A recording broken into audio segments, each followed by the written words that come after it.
Hello, students. Good to see you again. Good to have you back. We're going to do another lesson on in our introduction to physics. We're going to talk about scientific measurement today. And as always, with me is my trusty friend Beethoven, giving me a good watch over there. So we're going to talk about measurement today. Now, measurement is one of the most important things we do in science. If you're not measuring things and you're not at least recording down some level of measurement, you're not doing science. Writing things down, typing things into a database, typing it onto a device is one of the most important things you can do. Otherwise, you haven't done science. So two types of measurement. One is called a qualitative measurement, or maybe just a qualitative description, is when you describe something, not using numbers. So you might say that the dog is brown. Okay, the dog is brown. That is a qualitative measurement because there's different types of brown depending on how you see brown, what type of light it's in, whether it's in dark light, whether it's flooded with light, the quality of the light, the wavelength of that light may tell you how your eyes see brown in that dog. What shade of brown? Is there one brown? There's probably a couple shades of brown in that one dog's fur color. So another one would be a quantitative measurement that you would assign a number to that brown. So you would have some sort of way of comparing that brown to a standard. So a measurement, when it's quantitative, always revolves a number and comparing it to some standard. So scientific measurement, you can have qualitative and that are useful. Quantitative is better because you're able then to compare it with a little more objectivity, your observation, when you assign it a number. So types of measurements that we'll have here. For instance, you would say when the volume of a gas is decreased, its pressure is increased. So that is a qualitative measurement, okay? If you say when the volume of gas is reduced from 2 liters to 1 liter, the pressure increases from 3 atmospheres to 6 atmospheres. That's saying the same thing, but it's giving us more information. We have quantitative measurements here. We know exactly how much the gas was decreased by 1 liter, and the resulting pressure increase was 3 atmospheres. Atmospheres is a measurement of pressure, and liters is a measure of volume. So the first example here, when the volume of gas is decreased, the pressures increase, is a qualitative measurement. And the second one is a quantitative, because not only do you have numbers, but you have units. So numbers and units are essential, particularly in the physical sciences and physics. So there's a couple different types of units we're going to use this year. I'm going to introduce you to the first 3 that are called the fundamental units of the International System of Units. It's called the SI units.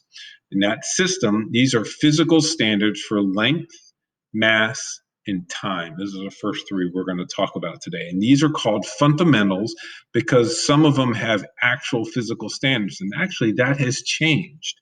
None of these standards are based on a physical object anymore. They're actually set on a universal standard within a property of that unit. So let me give an example of that. The fundamental SI unit of length in science is the meter. The SI unit for length is the meter, and that's denoted by a small letter m. Now, originally, the meter was defined as a length between 2 scratches on a piece of metal stored in a vault under controlled conditions. So from here to here was the meter. The meter was originally, when scientists thought of this, they went from the North Pole to the equator, and that was about a quarter of the Earth. They broke that into 10 million sections, and they divided that so each one of those sections was a meter, and the meter was then broken down into a decimeter. And so the meter was then a physical piece of metal that used to be stored in a vault, and the distance between those 2 marks was the meter. The problem is over time, as metal expands and contracts, either under controlled conditions, that measurement can change, and it might matter based on the type of measurement you're making. For you and I, I know give or take a hair here or there on the meter is not going to affect our daily lives. But when you're making very accurate measurements necessary for either the very small or the very large measurements in physics, those little hair measurements or even micrometers of a meter matter. So the meter is now defined through what is called the distance that light travels in a vacuum. The speed of light is 299,792,2558 meters per second. So now the meter is measured based on how long it takes light to travel, which is 1 over 299,792,458 of a second. Okay, so the meter's measurement is attached to a physical standard, a standard of the speed of light, which does not change.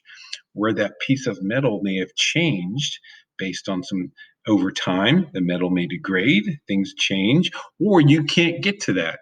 It's hard to go standardize your measuring stick because it's in a vault somewhere. You can't get to it. So everyone can access the number that is the speed of light and then base their meter off of that. Same thing with the unit of time, which is the second, was defined by a fraction of a time it takes for the Earth to complete an orbit around the sun. Now, there's a wobble in the Earth. It's not a complete perfect elliptical. So since then, time has been, rather than a physical object, Earth, sun, orbit, time has been redefined in terms of the frequency of radiation emitted by a cesium atom, cesium-133. So that radiation, as a cesium atom breaks down into its daughter products, as it breaks down into its isotopes, that's a consistent rate. And so the time is the time it takes. The frequency, because frequency, which we'll learn later this year, frequency is the measure of how many times a wave passes a certain point per second. So that wave is now used to define what a second is. So second is usually denoted as an S, and in some places they may be denoted as SEC. But usually it's going to be an S. And then the fundamental unit for mass is the kilogram. The kilogram was a standard block of platinum iridium metal that was kept in France. And here's a picture of that right there. Same problem that we had with the meter stick. It was hard to get to. In fact, there were 3 keys held by 3 individuals that had to be there all at the same time to even open up the room, then to get to a vault with a combination just to get to this standard. So this is what a kilogram is, but is no longer used for that because it is now not tied to a physical object. It's tied to a constant in the universe. The kilogram is noted by kg, and there's a similar smaller unit as the gram. Now, the kilogram was redefined in 2018 as defined as Planck's constant.